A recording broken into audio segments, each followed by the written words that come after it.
বাজার যেটা অভিযোগ করে বিএনপি, আমি বাংলাতে বাজার বলি, যে তাদের নির্বাচন পিছানোর জন্য এরকম সব এক এক সময় এক একটা ক্ষেত্র প্রস্তুত করা হইতেছে, তাদেরকে দোষারোপ করা হচ্ছে, মিটফোর্ডের সেটা নিয়ে কথা উঠেছে।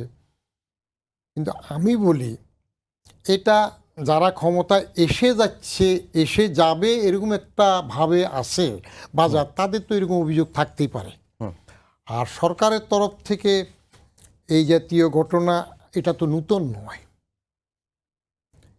গোপালগঞ্জের থেকে টুঙ্গিপাড়া কত দূরে, সেখানেও আমি বাগানে হাঁটার সময় একজন বলতেছিল যে 2018 নির্বাচন যে রাতে হয়ে গেল সেটা নিয়ে আওয়ামী লীগের একজনই জিজ্ঞেস করার পর বলছিল বেশি ভয় পেয়ে করে ফেলছে। এখানে নাকি একটা ভয় ছিল যে এই মিছিলটা জানাফার এটা যদি বেশি শক্তিশালী হয় তাহলে কি এটা আর একটা ভাঙচুরে যাবে কি না, বঙ্গবন্ধুর কবর ভাঙ্গার জন্য সেদিকে যাবে কি না। কারণ 32 নম্বর ভাঙ্গার পরে, শেখ হাসিনার বাড়ি ভাঙ্গার পরে এইরকম একটা ভয়ভীতি থাকতে পারে, সে একটা কথা উঠেছে। আরেকটা ছোট্ট জিনিস নিয়ে কথা উঠেছে যে অন্য সবগুলো পদযাত্রা এটাকে মার্চ টু কেন বলা হইল।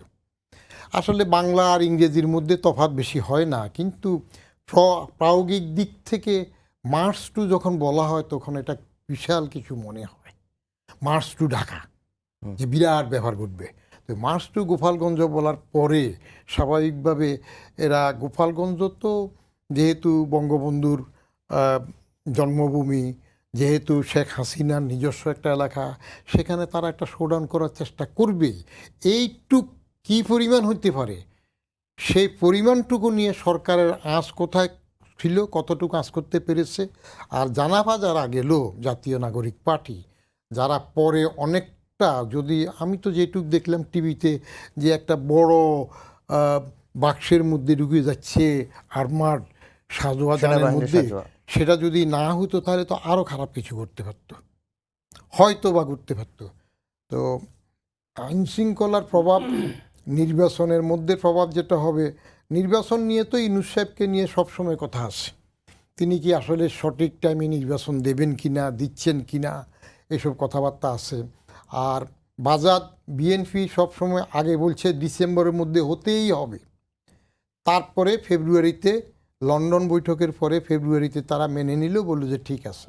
আমি লন্ডন বৈঠকটা বলি এটা সরকারের একটা কূটচাল। ইউনূস সাহেব যেহেতু বিএনপির তরফ থেকে জনা তিনেক উপদেষ্টার পদত্যাগ চাওয়া হইল, এর মধ্যে একজন খলিলও ছিল, সরকার সেখানে কায়দা করে এই ডক্টর খলিলকে দিয়েই কিন্তু তারেক রহমান সাহেবকে আবার রিসিভ করিয়েছে।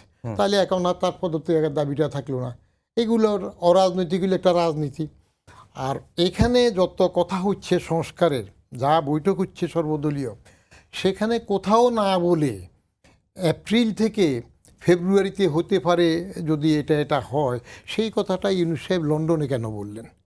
এটা অনেকটা অ্যাপিজিং টোন, যেহেতু বাজার বেশি রকমের গরম গরম হুমকি দিচ্ছে, তাকে ললিপপ, বাচ্চারাতে ললিপপ চকলেট ধরায় দেওয়ার মতো করে সেখানে দিল, এবং ওইটা নিয়ে তারা বেশ উৎফুল্ল ছিল অনেক দিন। এরপরে যখন আবার এইসব ঘটতেছে, তাদের বিরুদ্ধে পত্রিকায় আবার ক্ষমা চাইলেও একটা কিছু লিখতেছে, মিটফোর্ডের এটা এগুলো করতেছে, তখন আবার তারা ভিন্ন সুরে কথা বলছে।